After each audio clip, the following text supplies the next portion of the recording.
Hi biologists, let's start by looking at the learning objectives for this lesson.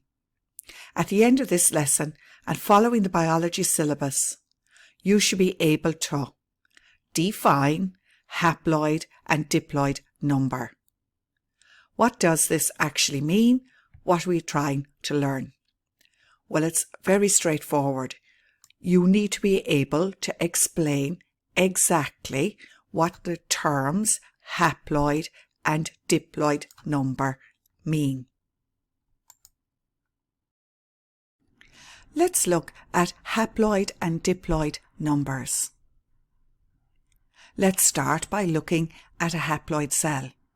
Remember, knowing the definition of haploid number is a learning objective of this lesson. Now, what is a haploid cell? A haploid cell has one set of chromosomes. It has only one of each type of chromosome in the nucleus.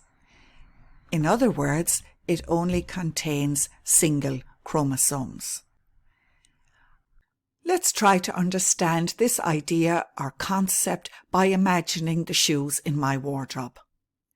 In my wardrobe, I just have a single set of shoes.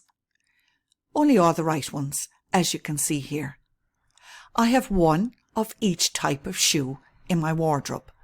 I have one pink one boot, and one flat shoe.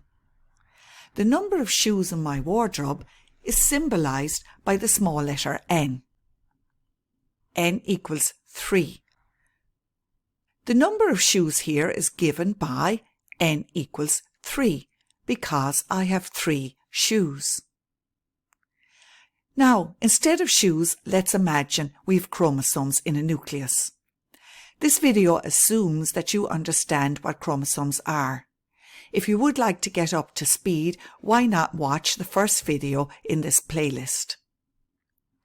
So now, instead of having a single set of shoes, I just have a single set of chromosomes.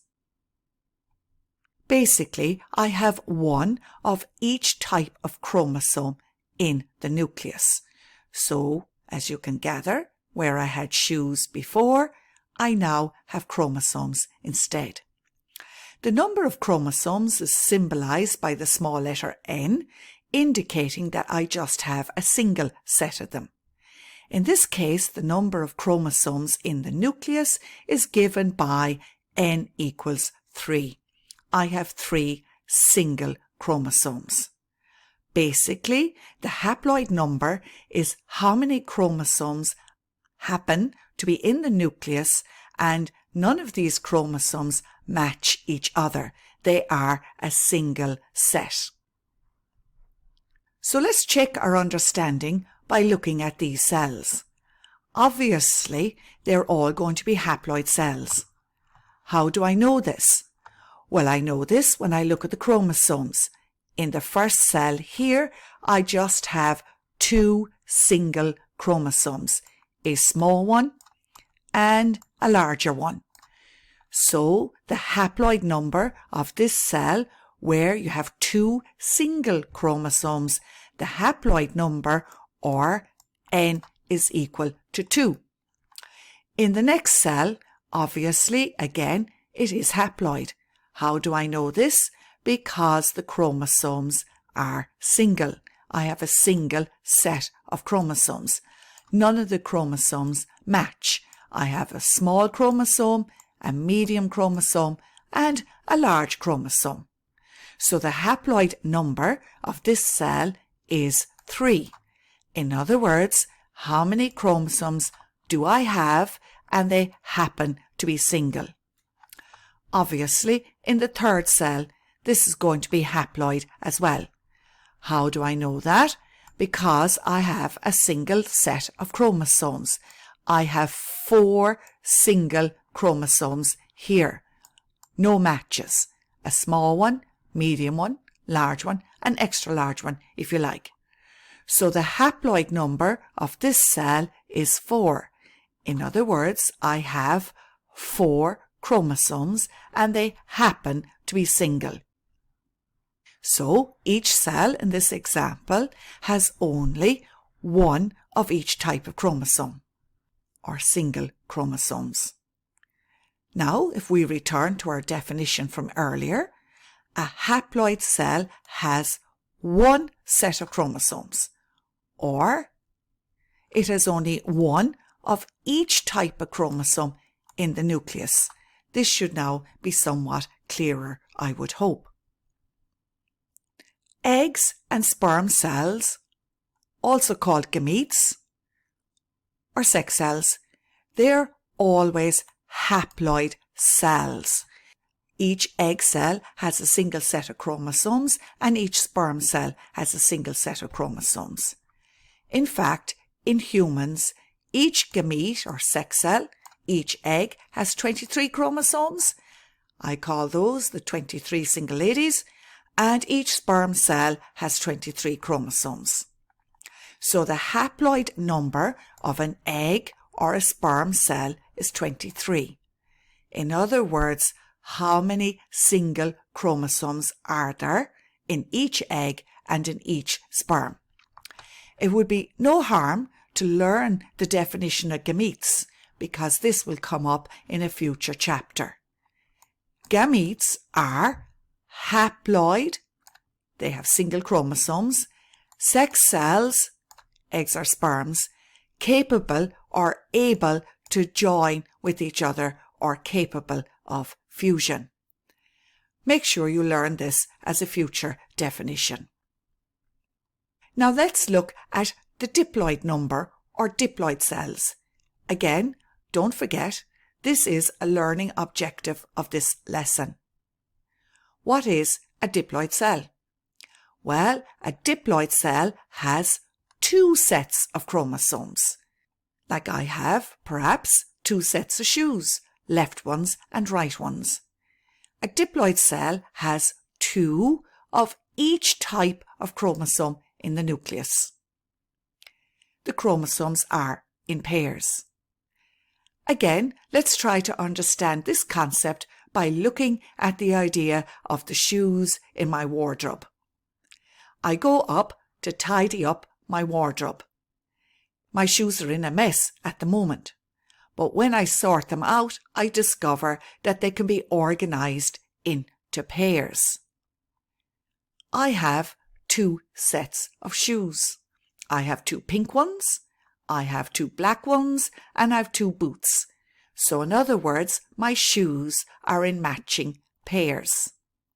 I actually have two of each type, because I have two pink ones, I have two black ones, and I have two boots.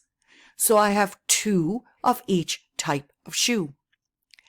This can be symbolized by using the symbol 2n. The total number of shoes in my wardrobe is given by 2n is equal to 6. 6 is the total number of shoes in my wardrobe, but they happen to be in pairs.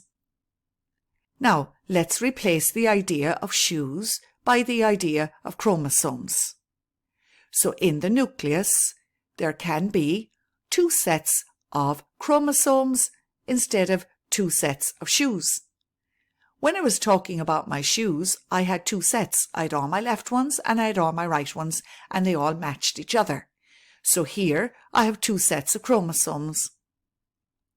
Or in other words, I have two of each type of shoe in my wardrobe, or I have two of each type of chromosome. You can see here that I have two small chromosomes, two medium chromosomes, and two large chromosomes. So I have two of each type of chromosome in the nucleus. This is symbolized by the shorthand 2n. So the number of chromosomes in the nucleus is 6. The total number of chromosomes in the nucleus is 6. They happen to be in pairs. So the diploid number is, how many are there? In the back of our minds, we know that they happen to be in pairs, just like the idea of pairs of shoes.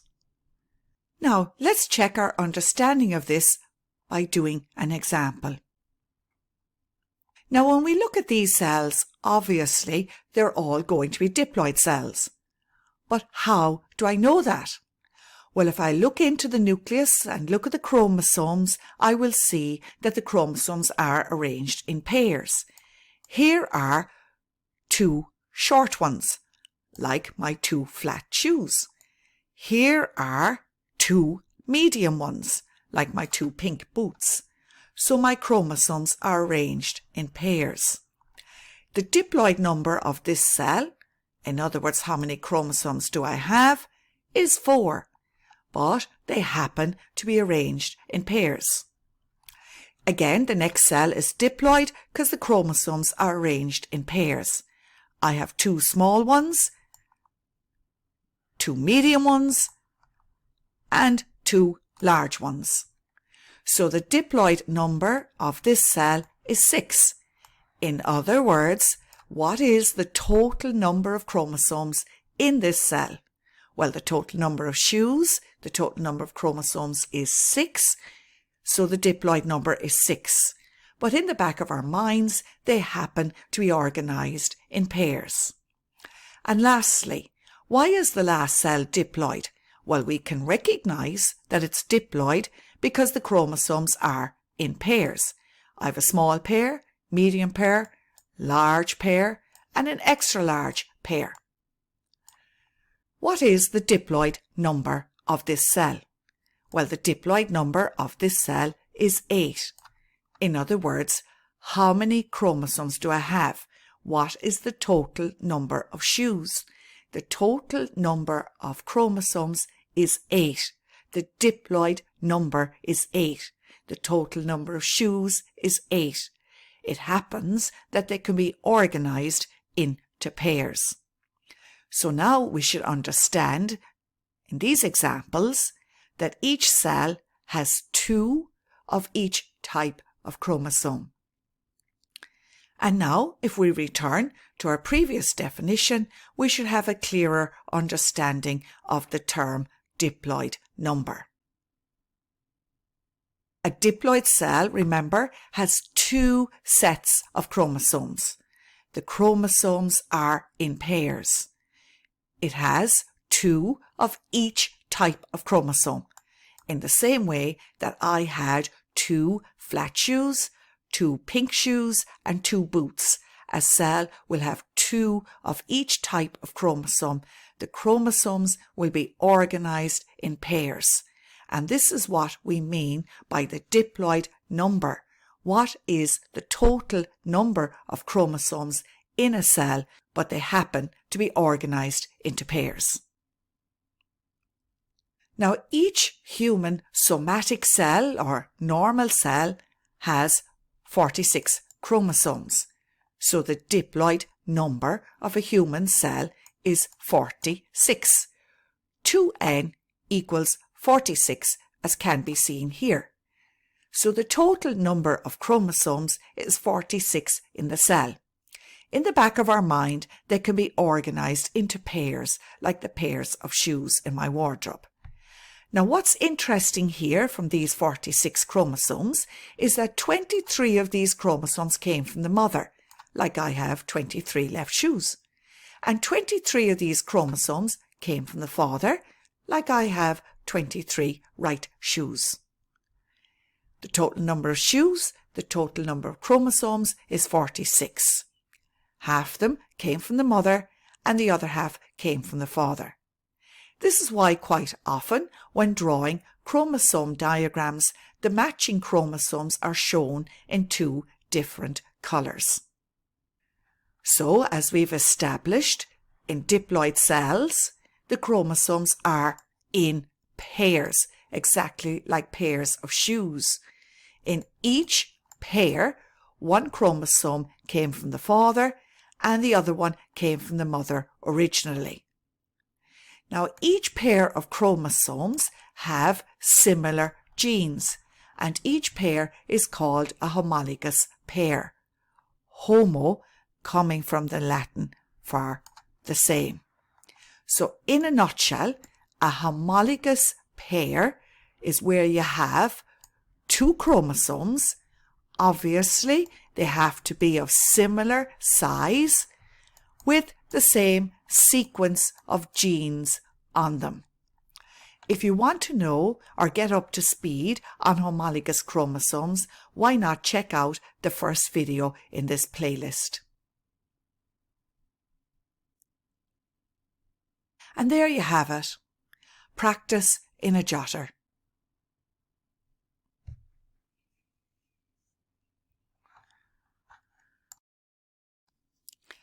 Now that we have reached the end of our lesson, can you define haploid and diploid number?